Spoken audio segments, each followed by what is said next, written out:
திருமாவளவன் அவர்கள் என்ன சொன்னாரு, கேஸ் வாங்கினாதான் என் கட்சியிலே இருக்கணும்னு சொல்றாரு. இவ்வளவு மோசமாக நடந்து கொண்ட ஒரு அமைச்சர் என்றால் அது சேகர் பாபுவா தான் இருக்க முடியும். அப்படிதான் எனக்கு கண்ணில் படுது. இவர் தானே போயிட்டு சர்ச்சில் போயிட்டு அல்லையான்னு கோஷம் போட்டுட்டு வந்தவர். இந்து மதத்திற்கு எதிராகவும் வெறுப்பை யாரு விதைக்கிறாங்க? திமுக காரங்க தான் பேசுறாங்க. இவர் பேசின வார்த்தைகள் மட்டும் கோயிலில் பேசக்கூடிய வார்த்தைகளை.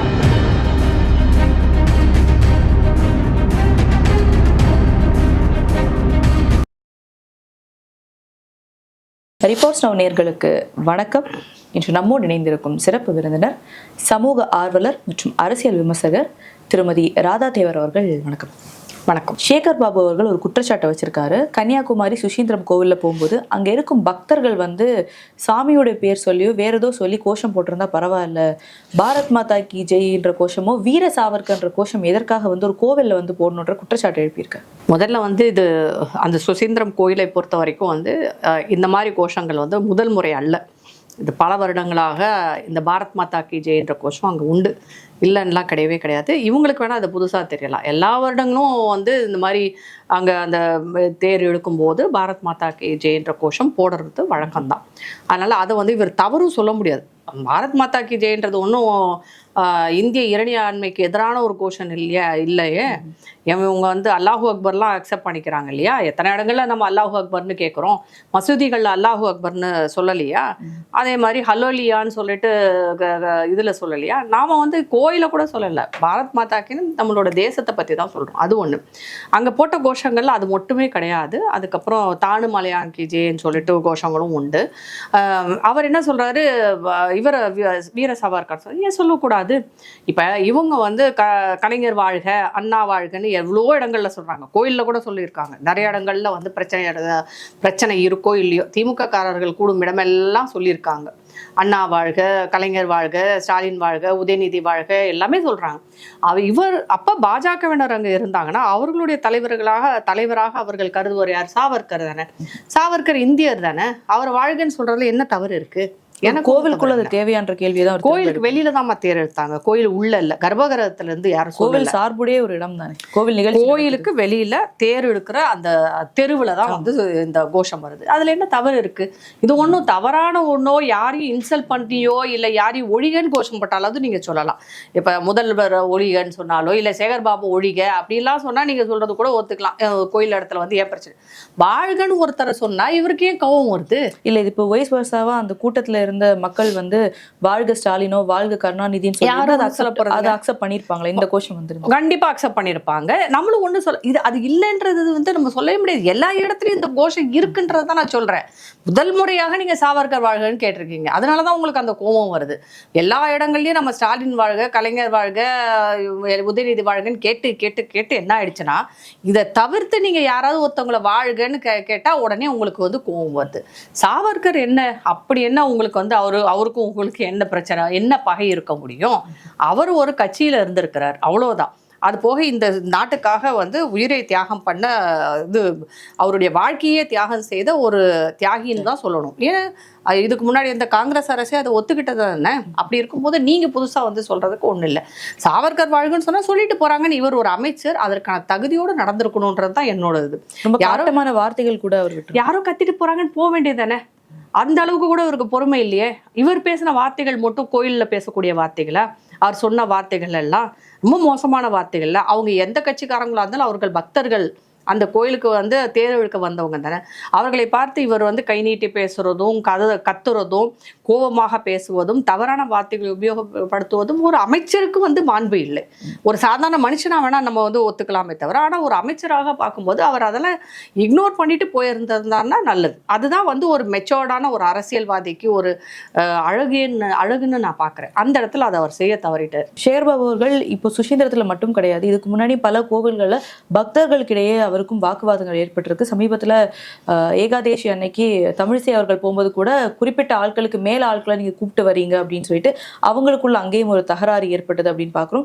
ஸோ போஸ்ட் அதுக்கப்புறமா பிரஸ் மீட் கொடுக்கும்போது சேகர் பாபு அவர்கள் சொல்றாரு, நாங்க ஆன்மீகத்தை முன்னாடி தான் திமுக போகுது, ஆனா இங்க என்ன ஒரு பிம்பத்தை கிரியேட் பண்றாங்க அப்படின்னா நாங்க ஆன்மீகத்துக்கு எதிரானவர்கள், ஹிந்துக்களுக்கு எதிராக அப்படின்னு சொல்லிட்டு கோவில்ல பல இடங்களில் புறநடைப்புல ஆரம்பிச்சு கும்பாபிஷேகம் எல்லாமே இந்த திராவிட மாடல் அரசு தான் பண்ணியிருக்கு. ஆனா எங்களை இதற்கு எதிராக எதிர்கட்சி எதிர்க்கட்சிகள் சித்தீகரிக்கிறாங்க அப்படின்னு சொல்றாங்க. அவங்க ஆன்மீக, அதாவது இந்துக்களுக்கு எதிரானவர்கள் என்பதில் எந்த விதமான மாற்று கருத்தும் இருக்க முடியாது. ஏன்னா சனாதனத்தை அழிப்போன்னு சொன்னது இவங்க தான்.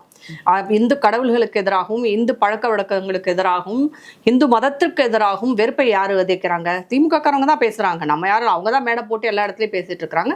இவர் இது துணை முதலமைச்சரே வந்து சனாதனத்தை ஒழிப்போன்னு தான் அவரும் பேசினார். சனாதனம் என்பது இந்து மதம் தானே, இந்து மதமும் சனாதனமும் ஒண்ணுதான். அது போக இன்னொரு விஷயத்தை இவர் சேகர் பாபு ஒரு விஷயத்துல தெளிவாக சொல்லணும். இவர் வந்து அறநிலைத்துறைக்கு அமைச்சர். அப்படின்னா அந்த கோயில்களில் வர வருமானத்தை பார்த்துக்கக்கூடிய ஒருத்தர். அந்த கோயிலில் வர வருமானத்தை நீங்கள் என்ன பண்ணுவீங்க? கோயிலுக்கு கும்பாபிஷேகம் பண்ணி தானே ஆகணும். நீங்கள் கணக்கு காமிக்காட்டி எப்படி? இதுக்கு முன்னாடி இருந்த அதிமுக அரசும் கும்பாபிஷேகம் பண்ணுச்சு. அதுக்கு முன்னாடி இந்த ஜெயலலிதா அவர்கள் தான் அதிகமான கும்பாபிஷேகத்தை பண்ணி முடிச்சிருக்கிறார். உங்களோட பொறுப்பு அதுதான். அதை தான் நீங்கள் செய்கிறீங்களே தவிர உங்கள் கை காசுலையோ இல்லை திமுக கட்சி காசுலையோ செய்யலை. மக்கள் கொடுக்கும் பணத்தில் அந்த வருமானத்தை வாங்கி அந்த கோயில்களுக்கு நீங்கள் செய்ய வேண்டிய கடமை உங்களுக்கு இருக்குது. அது அந்த பொறுப்பு உங்களுக்கு இருக்கிறதுனால தான் செய்கிறீங்களே தவிர நீங்கள் அமைச்சராக இருந்துட்டு நான் செய்ய மாட்டேன்னு சொல்ல முடியாதுல்ல. அப்போனா அறநிலையத்துறை உங்களுக்கு தேவையே இல்லையா? நீங்கள் இந்துக்கள்கிட்ட கொடுத்துட்டு போனீங்கன்னா அவங்க செஞ்சுட்டு போகிறாங்க. அதனால் இது வந்து ஒரு முட்டாள்தனமான வாதமாக தான் பார்க்குறேன். நீங்கள் செய்கிற கும்பாபிஷேகமாக இருக்கட்டும், கோயில் புனரமைப்புகள் எல்லாமே பக்தர்களுடைய காசு, வருமானம், அதை வைத்து செய்கிறீங்க. நிறைய கோயில் கும்பாபிஷேகத்தில் அறநிலையத்துறை கொடுக்குற காசு தவிர நிறைய இந்துக்கள் வந்து அவர்களும் கொடுக்குறாங்க, கொடை கொடுக்குறாங்க. அதெல்லாம் வாங்கி தான் நீங்கள் செய்கிறீங்க. நீங்களாம் ஒன்றும் செய்யலை. நீங்கள் செய்யாட்டியும் அதை செய்ய வேண்டிய கடமை உங்களுக்கு இருக்குது. ஏன்னா அதுக்கு தான் அறநிலையத்துறையினே ஒன்று இருக்குது. அது இதை கூட செய்யாமல் நீங்கள் பாலடைய விட முடியுமா? இல்லை, இவங்களை ஹிந்து எதிர்ப்புன்னு எப்படி சொல்ல முடியும்? ஏன்னா இப்போ பழனியில் முருகன் மாநாடை வந்து தமிழக அரசு தான் அதை நடத்தி, அறநிலையத்துறைன்னு சொல்லாமல் தமிழக அரசு நாங்கள் தான் நடத்தணுன்றது தானே. அரசே வந்து மக்களுக்கானது தானே. மக்கள் கொடுக்குற வரிப்பணத்தில் தானே நீங்கள் எல்லாத்தையும் பண்ண போகிறீங்க. நான் திருப்பி அதை தான் கேட்கிறேன். அது ஒன்றும் வந்து உங்க முதல்வர் குடும்பத்து காசோ இல்லை உங்க குடும்பத்து காசோ இல்லை திமுகவோட காசோ கிடையாது. மக்களுடைய பணத்தை விட்டு நீங்க செய்றீங்க. இதை செய்ய வேண்டிய பொறுப்பும் கடமையும் உங்களுக்கு இருக்கு. அதெல்லாம் அது உங்க கடமையை செய்யறத கூட நீங்க வந்து நாங்க செஞ்சுட்டோம்னு சொல்றதெல்லாம் வந்து முட்டாள்தனமான வாதமாக தான் பார்க்குறேன். இவர் ஒரு அறநிலைத்துறை அமைச்சர். நாங்கள் இந்துக்கு இவர் தானே போயிட்டு சர்ச்சில் போயிட்டு அல்லையான்னு கோஷம் போட்டுட்டு வந்தவர். ஒரு அறநிலைத்துறை அமைச்சர். இப்போ இதே வந்து ஒரு கிறிஸ்துவத்துறை இல்லை இது அவங்க இங்கே வந்துட்டு கோவிந்தான்னு கத்தரா பேசாமல் இருப்பாங்களா? அந்த மாதிரி ஒரு துறையே கிடையாது. அப்படி ஒன்று இருந்து அவங்க இங்கே வந்து செய்ய முடியுமா? அது மாதிரி இவங்க சொன்னதே தான் நம்ம திருப்பி சொல்கிறோமே தவிர நாம எதுவும் சொல்லல. அது மாதிரி நீங்கள் வந்து பெருமைப்பட்டுக்கிறதுக்கு இங்கே எதுவுமே கிடையாது. நீங்கள் பண்ணாமல் போயிருந்தால் தான் அது தவறு. நீங்கள் செய்யாமல் போயிருந்தால் அது தவறு. ஏன்னா அறநிலையத்துறைக்குன்னு சொல்லி வந்து உங்களுக்கு பட்ஜெட் இருக்குது, அதுக்குன்ற பணம் இருக்குது, வரி இருக்குது, நிதி இருக்குது. அது அப்புறம் என்ன பண்ணுறதா உத்தேசம்? கோயிலுக்கு தானே செலவு. ஆனால் இவங்க கோயிலுக்கு வர்ற காசை தான் நீங்கள் வெளியில் எதுக்கோ செலவு பண்ணுறீங்களே. நகையை உருக்கி தான் வந்து அடகு வைக்கிறீங்க, அந்த இன்ட்ரெஸ்ட்டையும் வாங்குறீங்க. அதுக்கப்புறம் கோயிலுக்கு சம்மந்தமான இடத்த நாங்கள் இவ்வளோ இடத்த கைப்பற்றி இருக்கணும். அப்போ யார் அதை விற்றது? எப்படி போச்சு கையை விட்டு? எந்த கட்சிகள் இருந்து இங்கே போச்சு? இந்த கேள்விகள்லாம் நிறைய கேள்விகளுக்கு பதிலே இல்லாமல் இருக்கு இல்லையா? இன்றைக்கு வரைக்கும் அந்த பிரச்சனைகள் ஓடிக்கொண்டே தானே இருக்கிறது. ஏன் திருப்பரங்குன்றத்தில் கொடியேற்ற முடியல? அறநிலையத்துறை என்ன பண்ணுச்சு? அங்கே வந்து எங்களால் விளக்கேற்ற முடியாமல் பண்ணது அறநிலையத்துறையோட பொறுப்பு தானே. நீங்கள் செய்யவே இல்லையே. திண்டுக்கல்ல கோயிலில் என்ன பண்ண முடியும்? ஒரு அன்னதானம் போடுறதுக்கு கூட வந்து இந்துக்களுக்கு வந்து பொறுப்பு கொடுக்காம, உரிமையும் இல்லாமல், அதுவும் அறநிலையத்துறை தானே தடுக்குது. எல்லா இடத்துலையும் அரசு வந்து இந்துக்களுக்கு எதிராக தானே வேலை பார்த்துட்டு இருக்கு.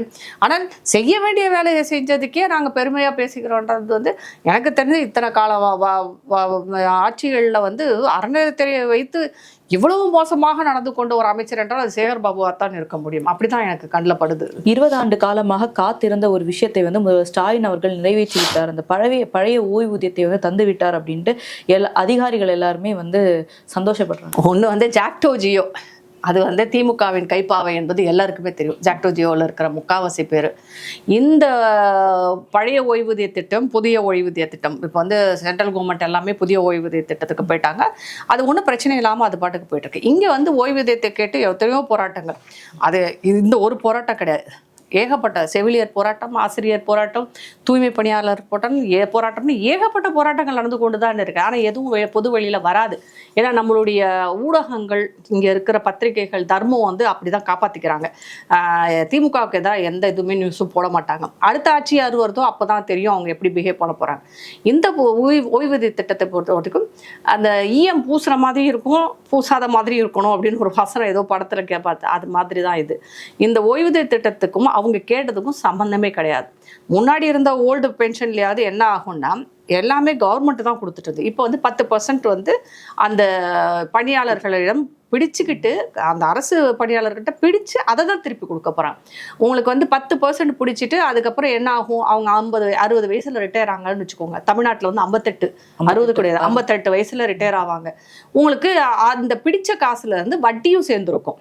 உங்களுக்கு 10% பிடிச்சிட்டே போனாங்கன்னா 58 வயசுல ரிட்டையர் ஆகும்போது உங்களுக்கு அதில் வட்டி வரும். அதைத்தான் உங்களுக்கு திருப்பி கொடுக்க போகிறாங்க. இதில் என்னென்னா கவர்மெண்ட்டோட பங்கு வந்து முன்னாடி வந்து ஓல்டு பென்ஷனில் வந்து கவர்மெண்ட் தான் முழுக்க முழுக்க கொடுத்தது. இப்போ வந்து அரசு ஊழியர்கள் பங்கு தான் 10%, கவர்மெண்ட் வந்து 18.5% கொடுக்க போகிறாங்க. இது ரெண்டும் சேர்த்து தான் கொடுக்க போகிறாங்க. அது போக அந்த ஓய்வூதியன்றது 30% 50% வரைக்கும் இருக்கலாம். எது வேணாலும் இருக்கலாம். 30% 50% வரைக்கும். ஒரு சராசரியாக ஒருத்தர் வந்து 58 வயசுல ரிட்டையர் ஆகிட்டு சப்போஸ் அந்த ஊழியர் வந்து ஒரு 2-3 வருஷத்துலேயே இறந்து போயிட்டாருன்னா அவர் 10% பிடிச்சாங்களே அந்த காசு அவ்வளோதான். ஆனால் இப்போ ஃபேமிலி பென்ஷன் இருக்குன்னு சொல்லியிருக்கிறாங்க. அது எவ்வளோ என்னன்றது தெரியும். கிராஜுவிட்டி இருக்கா இல்லையான்றது இன்னும் அவங்க உறுதியாக சொல்லலை. அதுக்கப்புறம் வந்து அந்த பணம் வராது. அது அரசுக்கு வந்து இன்னொன்று சொல்ல போனீங்கன்னா இது அரசுக்கு வந்து பயங்கரமான லாபம். உங்களுக்கு அரசு ஊழியர்கள் வந்து ஒரு 6% இருக்கிறாங்க. தமிழ்நாடை பொறுத்த வரைக்கும் ஒரு 6 லட்சம் பேர், 6%, 6 லட்சம் பேர் இருப்பாங்க. அவ்வளோதான் இருக்கும். 6 to 7 லட்சம் பேர் தான் அரசு ஊழியர்கள் இருப்பாங்க. அவங்க எப்பயுமே பாரம்பரியமாக திமுகவுக்கு தான் ஓட்டு போடுவாங்க. அவங்களோட ஓட்டு மற்ற யாருக்கும், அவங்க ஓட்டே இல்லாமல் ஜெயலலிதாலாம் ஜெயித்த வரலாறுலாம் இருக்குது. இவங்களுக்கு தான் ஓட்டு போடுவாங்க. இதில் என்னன்னா 2 கூட்டம் இருக்குது. ஒன்று வந்து இந்த பழைய பென்ஷன் வேணும் அப்படின்னு சொல்லிட்டு போகிறாங்க. அந்த கூட்டத்தை இவங்க கூட்டு வச்சு எதுவுமே பண்ணலை. இன்னொரு கூட்டத்தை கூப்பிட்டு வச்சு தான் கொடுத்துருக்குறாங்க. இது வந்து என்னென்னா நாங்கள் கொடுத்துட்டோம். ஆனால் இன்னொன்று இது இம்ப்ளிமெண்ட் எப்போ பண்ணுறாங்க, அக்டோபரில் இருந்து. இனி வருகிற அரசுக்கு தான் வந்து இது பிரச்சனையாக இருக்க போகுது. ஏன்னா இவங்க வந்தாங்கன்னா அக்டோபரில் நாங்கள் இம்ப்ளிமெண்ட் பண்ணுறோம்னு சொல்லிட்டு அப்படியே இழுத்துருவாங்க. இப்போ 5 வருஷம் இழுக்கலையா, அதே மாதிரி அப்பயும் இழுப்பாங்க. ஒரு 3 வருஷம் இழுத்துட்டு 4வது வருஷம் வேணால் கொடுக்கலாம். இவங்க வந்தா இனி இவங்க வரல, அடுத்த அரசுன்னா அடுத்த அரசு எதுவுமே பண்ண முடியாது. இவங்க பண்ணி வச்சது கிட்டத்தட்ட 16,000 கோடி தொண்டு விழும் பட்ஜெட்டில். ஏற்கனவே 67% வந்து பட்ஜெட் வந்து முழுக்க வந்து அரசு ஊழியர்களுக்கு தான் சம்பளமாக போயிட்டுருக்கு. அதனாலேயே நிறைய விஷயங்கள் செய்ய முடியாமல் இருக்குது. இப்போ இன்னும் இது ஒரு நிதி சுமையாகத்தான் இருக்க போகிறதே ஒழிய இப்போ இவங்க சொல்கிற நலத்திட்டங்களுக்கெல்லாம் ரொம்ப கஷ்டமாக இருக்க போகுது. ஆனால் இந்த டேப்ஸ் வந்ததுக்கு அப்புறமா செவிலியர்கள், ஆசிரியர்கள் போராட்டம் பண்ணிட்டு இருந்த எல்லாரோட போராட்டம் வந்து நிறுத்திட்டாங்களே. இது வந்து உரியதாக இல்லை அப்படின்னா போராட்டத்தை நிறுத்தி இருக்க மாட்டீங்க. அதுதான் எங்கே அமைதிப்படுத்த முடியுமோ அதை அவங்க அமைதிப்படுத்தி இருக்கிறாங்க. அவ்வளோதான். நாங்கள் கொடுத்துட்டோம். ஆனால் இது இன்னும் இம்ப்ளிமெண்ட்டே ஆகலை. இன்னும் இம்ப்ளிமெண்ட் அக்டோபர் கழித்து தான் இது வந்து வரும். ஆனால் இவங்களோட பணம் எப்போலேருந்து பிடிப்பாங்க, இப்போ ஆரம்பிச்சிருவாங்க. 10% வந்து பிடிக்க ஆரம்பிச்சிருவாங்க. ஆனால் இம்ப்ளிமெண்டேஷன் வந்து அக்டோபர் கழிச்சு தான். 10 மாதங்கள் இருக்கு. ஆமாம்மா. அது எவ்வளோ நாள் ஆகும்? அது இவங்க ஆட்சிக்கு வந்தால் தானே. அந்த அடுத்து வர ஆட்சி என்ன பண்ண போகுதுன்னு தெரியாது. இவங்க வந்தாலும் உடனே இம்ப்ளிமெண்ட் பண்ணுவாங்களான்றதெல்லாம் சொல்ல முடியாது. எந்த உறுதிமொழியும் எதுவும் கிடையவே கிடையாது. இதில் நாங்கள் இதை கொண்டு வர்றோம், புதுசாக கொண்டு வரோம் அப்படின்னு சொல்லிட்டு அவங்க அறிவிச்சிருக்கிறாங்க.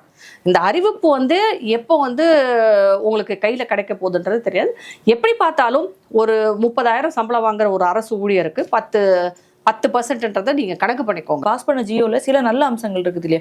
இப்போ மெட்டர்னிட்டி லீவுன்னு சொல்லி எடுப்பாங்க. பிரசவ காலத்தில், மகப்பேறு காலத்தில் எடுக்கிற லீவை 9 மாதத்துலேருந்து 12 மாதத்துக்கு வந்து மாற்றிருக்காங்க. இதெல்லாம் ஒரு நல்ல, இதெல்லாம் சென்ட்ரல் கவர்மெண்ட் ஸ்கீம்மா. ஆல்ரெடி வந்து இதெல்லாம் வந்து மத்திய அரசு வந்து இம்ப்ளிமெண்ட் பண்ணது தான். அவங்களோட புதிய திட்டங்களில் வந்து 12 மாதம்லாம் எப்பயோ ஆக்கிட்டாங்க. இப்போ தான் தமிழ்நாட்டுக்கு வந்திருக்கு. சென்ட்ரல் கவர்மெண்ட்டில் ஏற்கனவே இது இருக்குது. அதை வச்சு தான் இவங்க கேட்டது. அதனால இவங்க இப்போ கொண்டு வந்திருக்கிறாங்க. எல்லா அரசுகளும் பாஜகவுக்கு கீழே இருக்கிற எல்லா மாநிலங்களும் அதை எப்பயோ இம்ப்ளிமெண்ட் பண்ணிட்டாங்க. தமிழகத்திற்கு இது லேட்டு. இந்த 4 வருஷம் கழிச்சு இப்போதான் இதை கொண்டு வந்திருக்கிறாங்க. அதனால இது வந்து ஒன்றும் புதுசாக இவங்க செஞ்ச மாதிரியெல்லாம் இல்லை. அப்புறம் இந்த விடுப்பு லீவ் வந்து சப்மிட் பண்ணிட்டு வாங்கிக்கலாம் காசுன்றதெல்லாம், இதெல்லாம் ஏற்கனவே இருந்த சில விஷயங்கள்லாம் நீக்கப்பட்டிருந்தது. இவங்க கரெக்டாக ஆட்சி முடிகிற சமயத்தில் இதை கொண்டு வந்து நிப்பாட்டுறாங்க. இது வந்து இம்ப்ளிமெண்டேஷன் எந்த அளவுக்கு போகுன்றது நம்ம அடுத்து இவங்க ஆட்சிக்கு வந்தால் தான் தெரியும், இல்லை அடுத்து யார் வர்றாங்களோ அவங்களும் வச்சுதமாக தெரியும். அதனால் இது ஒரு சால்ஜாப்பு வேலை. அதாவது ஓட்டு வாங்கும்போது இப்போ எப்படி எல்லாருக்கும் காசு கொடுக்க முடியாது. இதுவும் ஒரு வகையான இதுதான். நாங்கள் இதை செய்கிறோம், ஒரு ஆசைவார்த்தை காமிச்சிருக்காங்க. அது எப்படி நடக்குதுன்றதை பார்க்கணும். வைகோ அவர்கள் வந்து நடைப்பயணம் ஒன்று பண்ணுறாரு. அது போதை வந்து ஒளிக அப்படின்ற ஒரு நடைப்பயணம். 2ஆம் தேதியிலேருந்து 12ஆம் தேதி வரைக்கும் மதுரை, திருச்சி அந்த இடத்துல வந்து பண்ணுறாரு. ஸோ இவர் இந்த போராட்டத்தை முன்னெடுக்கும் போது இந்த பக்கம் பார்த்தோம்னா இந்த போதையால் வந்து எந்த அளவுக்கு மனிதனுடைய உயிரே வந்து ஊசலாடும் நிலையில் வந்து போயிருக்கு. வடமாநிலத்தை சார்ந்தவர்களை வந்து சூரஜ் அப்படின்ற ஒருத்தர், அப்புறம் ஜமால் அப்படின்ற ஒருத்தர் வந்து மது போதையினாலேயோ ஒரு போதையினால வந்து இந்த விஷயத்தை வந்து பண்ணியிருக்காங்க. சரமாரியாக வந்து தாக்கியிருக்காங்க அவங்க. இப்போ அந்த சுராஜ் அப்படின்ற நபர் வந்து ஹாஸ்பிட்டல்ல இருந்து தப்பிச்சு போயிட்டார் அப்படின்ட்டு போலீஸ் ஒரு பக்கம் சொல்றாங்க. இந்த விஷயத்தை செஞ்சவங்க 18 வயசு கீழே இருக்கனால கைது செய்ய முடியாதுன்னு சொல்லிட்டு ஜுவெனல் கோர்ட்டுக்கு வந்து அனுப்பியிருக்காங்க. ஸோ இந்த மாதிரியான விஷயங்கள் தொடர்ந்து தமிழகத்தில் நடந்து வந்துட்டு இருக்குது. இன்னொரு விஷயத்தையும் நீங்க விட்டுட்டீங்க, இந்த கஞ்சாவே வந்து கஞ்சா உற்பத்தியே வந்து ஜீரோல இருக்குன்னு சொல்லிட்டு வேற அவர் சொல்லியிருக்காரு. முதல்ல நம்ம இவர் வைகோ அவர்கள் மேல பெரிய மரியாதை உள்ள ஒரு தலைவராக இருந்தார் ஒரு காலத்துல. ஆனா யாருக்கு எதிராக அவர் நடைபயணம் நடத்துறாருன்னு எனக்கு தெரியல. அரசுக்கு எதிராக நடத்துறாரா, இல்ல மக்களுக்கு எதிராக நடத்துறாரா, இல்ல போதை பார்ட்டிகளுக்கு எதிராக நடத்துறாரா, இல்ல போதைப் பொருள் கடத்துறவங்களுக்கு எதிராக நடத்துறாரா, இது எல்லாமே இந்த அரசு திமுகவுக்குள்ளேயே அடங்கிடுது. ஆனா எதுக்காக இவர் நடத்துறாருன்னு நமக்கு ஒண்ணும் புரியல. இன்னும் சொல்ல போனீங்கன்னா அவரோட பையன் வந்து சிகரெட் விற்கிறாரு, அது உண்மை. சிகரெட் கம்பெனி நடத்தி சிகரெட் வித்துட்டு இருக்கிறாரு. இவங்க எல்லாரும் சேர்ந்துதான் போதை பொருள் ஒழிப்பு வந்து நடத்திட்டு இருக்காங்க. வேடிக்கையா இருக்குது. வைகோ அவர்கள் எல்லாம் வந்து நம்ம போன தேர்தலில் அவர் மகன் அழுதார் ஒரு திருச்சி கூட்டத்துல, எங்களால வந்து எங்க கட்சி சின்னத்துல கூட நிக்க முடியாது. இந்த தடவை என்ன பண்ண போறாங்கன்னு தெரியல. திருப்பி அழுவாரா இல்ல கட்சி சின்னத்துல நிற்பாரா எப்படின்றது நமக்கு தெரியல. அதனால அவர் ஒரு பொருட்டா எடுத்துக்கிற வேண்டிய அவசியமே இல்லைன்றத என்னுடைய கூற்று. தன்மானம் என்று ஒன்று உண்டு. வைகோ அவர்களுக்கு அது நிறைய இருக்கும்னு நான்லாம் நம்பினேன். ஆனா அது சுத்தமாவே இல்லைன்றது அவருடைய பேச்சு, வார்த்தை, நடவடிக்கை எல்லாத்துலேயுமே தெரிஞ்சு போச்சு. அடுத்து வந்து பார்த்தீங்கன்னா அந்த சூரஜ் வட மாநிலத்தை சேர்ந்தவர்களுக்கு எதிராகத்தான் அந்த தாக்குதல் நடந்தது. அதில் எந்த மாற்று கருத்தும் இல்லை. போதைப் பொருளை பொறுத்த வரைக்கும் ஆமாம், அந்த பசங்க வந்து போதைப் பொருளுக்கு அடிமையாக இருந்தாங்க. போதைப் பொருள் இல்லாட்டி இப்படி செய்வாங்களா? போதைப் பொருள் உட்கொள்ளாவிட்டால் செய்வார்களா? ஆனால் செஞ்சிருக்க முடியும். ஏன்னா அவங்களுடைய அந்த மடைமாற்றும் வேலை வந்து நிறைய நடந்துட்டு இருக்கு. போலீஸ்காரங்க என்ன சொல்றாங்க, முறைச்சு பார்த்ததுனால அடிச்சாங்கன்றாங்க. இந்த வேடிக்கை தரமான இந்த புள்ளிங்கோ குரூப்னு சொல்றோம் இல்லையா, முக்காவாசி பேர் வந்து பொருளாதார ரீதியாக மிகவும் பலவீனமாகவும் ரொம்ப கீழான நிலையில இருக்கிற ஒரு கூட்டம்னு கூட சொல்லலாம். புள்ளிங்கோன்றதை விட நம்ம இப்படி சொல்லிக்கலாம். ஆனா அவங்க என்ன பண்றாங்க, தங்களுக்கான ஒரு அடையாளத்தை தேட விரும்புறாங்க. அப்படி அடையாளத்தை தேட விரும்பும் போது அவங்க என்ன சாதிக்க முடியும்னு பாக்குறாங்க. அவங்களால எதுவும் சாதிக்க முடியலன்னும் போது இந்த போதைக்கு அடிமையாறாங்க. இப்படித்தான் நான் பாக்குறேன். இதுல வந்து டாஸ்மாக் ஒரு பக்கம், அது ஒரு பக்கம். நிறைய குடும்பங்கள்ல நம்ம கனிமொழி அம்மா சொன்ன மாதிரி விதவைகள் அதிகமாக இருக்கும் மாநிலமாக தமிழகம் எப்பயோ மாறிடுச்சு. இவங்க வந்து அதை தடுக்கவும் இல்லை. தடுப்போன்னு சொன்னாங்க, நான் தடுக்கலை. அது ஒரு பக்கம் போதைப்பு. அந்த போதைக்கு அடிமையாகி எத்தனையோ குடும்பங்களில் வந்து இளைஞர்கள் வந்து சீரழிஞ்சு சின்னாப்பனமாறாங்க. ஸ்கூலில் தண்ணி அடிக்கிற வரைக்கும் நம்ம பார்த்தோம். ஸ்கூல் குழந்தைகள் வந்து தண்ணி அடிக்கிற வரைக்கும் பார்த்தாச்சு. அடுத்து போதைப் பொருள். கஞ்சா வந்து இல்லைன்னு சொல்கிற போது எனக்கு வேடிக்கை தான் இருக்குது. கஞ்சா இல்லை, அப்போ மெத்தபெட்டைன் இருக்கா, சிந்தட்டிக் ட்ரக்ஸ் இருக்கா? போதைப் பொருள் எல்லாமே தான். மணிக்கு பின்னாடியே வந்து கஞ்சா செடி கஞ்சா எல்லாம் இன்னும் வந்து நிறைய போய் பார்க்க வேண்டிய இருக்கு. அந்த பக்கம்லாம் போனோம்னா நிறைய மலை மேலே ஏறி போனாதான் தெரியும். நம்ம எல்லாம் யாரும் போக மாட்டோம். அதனால போய் பார்த்ததுன்னா நமக்கு தெரியும். ஆனால் இருக்கு, இல்லைன்னா சொல்ல முடியாது. அதை விட கஞ்சா கூட பரவாயில்லன்ற அளவுக்கு உங்களுக்கு சிந்தட்டிக் ட்ரெஸ் இருக்கு. ஸோ அதோட நடமாட்டம் அதிகமாக தமிழகத்தில் இருக்கு. இதுல எந்த மாற்று கருத்தும் இல்லை. ஏன்னா அவ்வளவு வந்து பிடிச்சிருக்கிறாங்க, போலீஸ் பிடிச்சிருக்கிறாங்க, நார்கோட்டிக்ஸ் பியூரோ வந்து அதை பிடிச்சிருக்கிறாங்க. எல்லாருமே அது கைப்பற்றி இருக்கிறாங்க. தமிழக போலீஸே கைப்பற்றி இருக்கு. இந்த போதைப் பொருள் வந்து பிள்ளைகளுக்கு வந்து சாக்லேட்ல ஸ்கூலுக்கு பக்கத்துல கூட விற்கிறாங்க. சென்னையில வந்து அதை சாப்பிட அது கிடைக்காத இடமே இல்லை என்ற அளவுக்கு எல்லா இடத்துலையும் புழக்கங்கள் அதிகமாக இருக்கு. அரசு பள்ளிகளில் படிக்கிற மாணவர்கள்ல நிறைய பேர் இதுக்கு அடிமையாயிருக்காங்க. இதுக்கான கோர்சஸ், இதுக்கான இதெல்லாம் வந்து பண்ணிட்டு தான் இருக்கிறாங்க. அவங்களுக்கு விழிப்புணர்வு ஏற்படுத்துறதுக்கு அரசு என்னென்னமோ செஞ்சு பார்க்குறாங்க.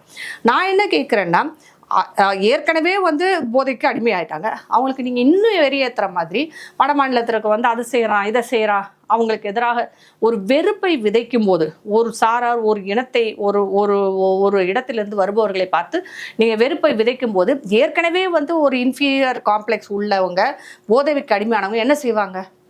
அவங்க அந்த வெறுப்பை வந்து யார்கிட்ட காமிக்க முடியும்? அவங்களுக்கு இளைச்சவை யாரும் அவன்கிட்ட தானே காமிப்பாங்க. மொழி தெரியாமல் நம்ம ஊர்ல வந்து பஞ்சம் பிழைக்க வந்தவங்க மேலதான் அவங்க காமிக்கிறாங்க. இதே உள்ளூருக்குள்ள காமிக்காம இருக்காங்களா? காமிக்கிறாங்க. எத்தனை அடிதடி, எத்தனை கொலை, எத்தனை அருவாள் எடுத்துக்கிட்டு விரட்டிக்கிட்டு தெரியறது, குழந்தைகள் வரைக்கும். இதுக்கு எல்லா அரசியல்வாதிகளும் பொறுப்பேற்றுதான் ஆகணும். திருமாவளவன் அவர்கள் என்ன சொன்னாரு, கேஸ் வாங்கினாதான் என் கட்சியிலே இருக்கணும்னு சொல்றாரு. சினிமாலேனா இது வந்து அரசியல்வாதிகள் ஒரு பக்கம், சினிமா வட சென்னைன்னு ஒரு சினிமாலாம் வந்ததுங்க. அந்த மாதிரி நிறைய அந்த சென்னை வட சென்னையை வச்சு நிறைய எல்லாத்துலேயுமே வந்து போதை பொருள் உட்கொள்வது, பெண்கள் வந்து ரொம்ப மோசமாக காமிச்சிருக்கிறாங்க. அடிதடி, கொலை, கொள்ளை, ஒருத்தர் வந்து போதைப் பொருள் கடத்துறது, இதை தானே காமிக்கிறாங்க. எங்கேயாவது ஒரு இடத்துல வட சென்னையில் நல்ல விஷயமே இல்லையா? எவ்வளோ நல்ல விஷயங்கள் இருக்கு, எவ்வளோ கோயில் இருக்கு, குளம் இருக்கு, என்னென்னமோ இருக்கு. அங்கெல்லாம் அதெல்லாம் தீ விட்டுட்டு இவங்க அங்கே இருட்டான அவங்களுடைய வரலாறு, இருட்டான அவர்களுடைய செய்திகளை மட்டுமே மக்கள் விரும்புறது, இதுதான் வந்து பெரிய விஷயமா காமிக்கிறதுனால இதுல எந்த மாற்று கருத்தும் இல்லை. இது எல்லாருமே பொறுப்பேற்றாக வேண்டும். அது அரசா இருக்கட்டும், அரசியல்வாதியாக இருக்கட்டும், சினிமா மீடியாவா இருக்கட்டும், சினிமாவா இருக்கட்டும், எல்லாருமே தான் பொறுப்பேற்றாகும். இது வந்து இன்னைக்கு 2 நடந்திருக்கு, இனிமே நடக்காதா அப்படின்னு பாத்தீங்கன்னா இது நிப்பாட்ட போறதில்ல. ஏன்னா நீங்க போதைப் பொருள் நிப்பாட்டினா தான் இது எல்லாமே நிற்கும். நிதானமா இருந்தா தான் அந்த மனுஷன் நிதானமா சிந்திக்க முடியும். ஆனா இவங்க வந்து அதை நிப்பாட்ட போறதில்லை. இந்த மாதிரியான விஷயங்கள் வந்து தமிழகத்திற்கு வந்து மிகப்பெரிய அவப்பெயரை வந்து தேசிய அளவில் வந்து ஏற்படுத்தி கொண்டிருக்கிறது. நாளைக்கு இங்க வர்றவங்க வேலை பார்க்க வரமாட்டேன்னு சொன்னாங்கன்னா என்ன பண்றதுன்னு நமக்கும் தெரியல. அதே மாதிரி தமிழர்கள் அந்த ஸ்டேட்டுக்கு போய் வேலை பார்க்கறாங்க இல்லையா, அவங்களுக்கு என்ன பாதுகாப்பு இருக்க முடியும்? ரிட்டாலியேஷன் தான் நீங்க என்ன பண்ணுவீங்க? எல்லாரையும் காப்பாத்துவீங்களா? அரசு வந்து இதற்கு தகுந்த நடவடிக்கை எடுக்க வேண்டும். சும்மா வந்து அதை தட்டி கடிக்கிறதோ மடைமாற்ற வேலையோ செய்யறது வந்து தமிழகத்திற்கும் தமிழர்களுக்கும் நல்லதில்லை என்பதுதான் என்னுடைய கருத்து. எங்களோட இணைந்து பல்வேறு கருத்துக்களை பகிர்ந்தமைக்கு ரொம்ப நன்றி. நன்றி.